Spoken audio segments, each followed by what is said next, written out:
Una duda muy común entre muchas personas está relacionada con qué régimen pensional es más conveniente.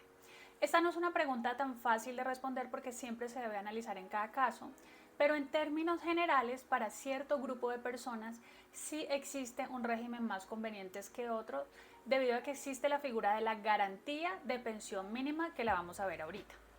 Este grupo de personas son aquellos que durante casi toda su vida devengaron menos de 2 salarios mínimos legales mensuales vigentes. Para entender esta figura de la garantía de pensión mínima, primero tenemos que saber que existen dos momentos en la vida del afiliado cuando hablamos de la pensión de vejez. Debemos diferenciar. El primero es el cumplimiento de los requisitos que le da derecho a reclamar una pensión de vejez, y el segundo es cuando los fondos hacen el cálculo para determinar de cuánto va a ser el monto de la pensión que se le va a entregar. La figura de la garantía de pensión mínima se le aplica a aquellas personas que ya tienen el derecho a reclamar una pensión de vejez por haber cumplido los dos requisitos, es decir, tanto de edad y de semanas, pero que cuando se les calcula el monto de la mesada pensional que se les va a entregar, no alcanza ni siquiera para una pensión de un salario mínimo. Aunque recientemente hice 2 videos sobre cómo se calcula una pensión de vejez, tanto en Colpensiones como en los fondos privados, que acá arriba les voy a dejar el link para los que quieren indagar más, es necesario mencionar cómo suceden estos dos momentos en cada régimen para poder entender cómo funciona la garantía de pensión mínima y por qué por esta figura un régimen pensional es más conveniente que otro para este grupo de personas que ya mencionamos. Empecemos con Colpensiones. Como muchos saben, en Colpensiones se deben cumplir dos requisitos para tener derecho a reclamar una pensión de vejez, que son haber cumplido la edad de jubilación, que para los hombres es de 62 y para las mujeres 57, y haber cotizado mínimo 1.300 semanas. Una vez que usted ya tiene el estatus de pensionado, es decir, que tiene el derecho a reclamar la pensión de vejez, Colpensiones calcula el monto de la pensión que le va a entregar. ¿Y esto cómo se hace? Pues bien, lo primero que hace Colpensiones es calcular un promedio salarial de los últimos 10 años laborados, y sobre este promedio es que Colpensiones aplica el 65%, que será el monto de la pensión que se le va a entregar. Es decir, que su pensión será del 65% del promedio salarial de lo que usted ha vengado en los últimos 10 años laborados. Pero, ¿qué pasa si su promedio salarial es bajo? Porque, pues digamos, si ha cotizado toda su vida sobre salarios bajos, pues su promedio también será un poco bajo. Y al aplicarle ese 65%, su mesada pensional da menos de un salario mínimo. Pues aquí entra a regir la figura de la garantía de pensión mínima.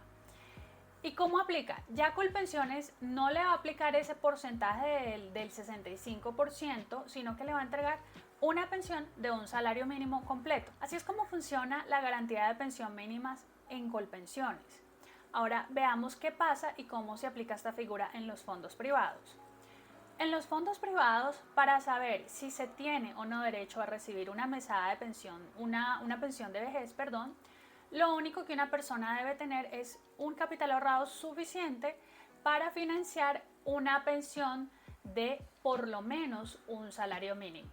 Es decir, en los fondos privados, en principio, lo que determina tanto si usted tiene derecho o no a una pensión, como el monto de su pensión, es el capital que usted tiene ahorrado. Se estima que actualmente se necesita un ahorro de más de 250 millones de pesos para financiar una pensión de un salario mínimo. Pero entonces, ¿qué pasa si el ahorro de toda su vida no le alcanza para una pensión de un salario mínimo? Pues aquí entra el Estado a subsidiar la plata que le falta para garantizar esa pensión mínima, es decir, el Estado entrega un subsidio a los fondos privados para que sean los fondos privados quien le entregue una pensión mínima a usted. Supongamos que en realidad se necesitaran 250 millones de pesos para pensionarse con un salario mínimo y la persona solo tiene ahorrados 150 millones de pesos. Pues aquí Colpensiones o el Estado va a entrar a subsidiar esos otros 100 millones de pesos que le faltan para que los fondos privados le puedan entregar a usted una pensión de un salario mínimo.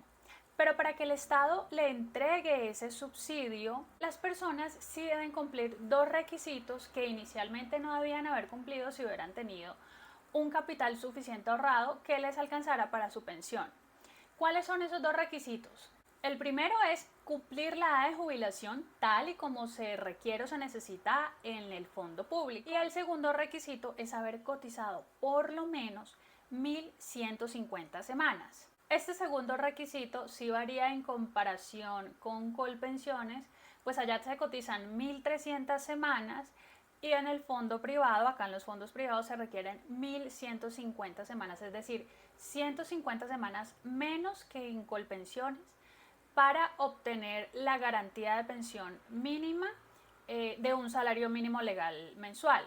Entonces, lo que busca el Estado es que las personas que cumplen los dos requisitos, tanto de edad y de semana, pues no se les entregue una pensión menor a un salario mínimo. A manera de conclusión, es esta diferencia entre la cantidad de semanas que hace más conveniente o más favorable a los fondos privados, pero ojo, hago un paréntesis, solo para aquellas personas que durante toda su vida han cotizado sobre salarios bajos, es decir, sobre menos de 2 salarios mínimos. Y será el Estado el que subsidia esa pensión y no los fondos privados. ¿Y por qué estos fondos son más convenientes para las personas que han cotizado sobre salarios bajos? Porque la experiencia de muchas personas, los casos, han demostrado realmente que las personas que cotizan sobre este tipo de salarios nunca realmente alcanzan el ahorro necesario ni siquiera para financiarse con ese mismo ahorro, pues una pensión de un salario. Pero tienen que tener presente que haber cotizado sobre más de 2 salarios mínimos en los fondos privados no es que les vaya a garantizar una pensión mucho más alta de un salario mínimo, no. Lo que pasa es que tal vez alcancen a completar o ahorrar la plata suficiente para que se pueda financiar una pensión por lo menos de un salario mínimo. Esto lo tienen que tener muy presente. Cierro este video con una crítica muy personal y es que el Congreso de este país le estructuró el negocio de tal manera a los fondos privados que les crea una ventaja competitiva que los hace ver, por supuesto, mucho más atractivos con eso de que las personas se pueden pensionar con menos semanas en comparación con el fondo público, pero a costa del Estado. Es decir, ellos atraen gente, generan grandes ganancias con la plata de los afiliados, pero a la final es el Estado el que responde por esas pensiones. Entonces, si es el Estado el que igual va a financiar y a subsidiar muchas pensiones, ¿por qué no se estructura de tal forma los sistemas que ambos tengan la misma cantidad de semanas para que los fondos privados de pensiones no tengan esa ventaja competitiva y le puedan decir a todo el mundo que son mejores porque la gente se puede pensionar con menos semanas y a la final es el Estado el que termina financiando y subsidiando esas pensiones? Hasta aquí llegamos con este video. Si ustedes consideran que esta información le puede servir a cualquier otra persona, difúndanlo y no se olviden suscribirse a este canal. Nos vemos en un próximo.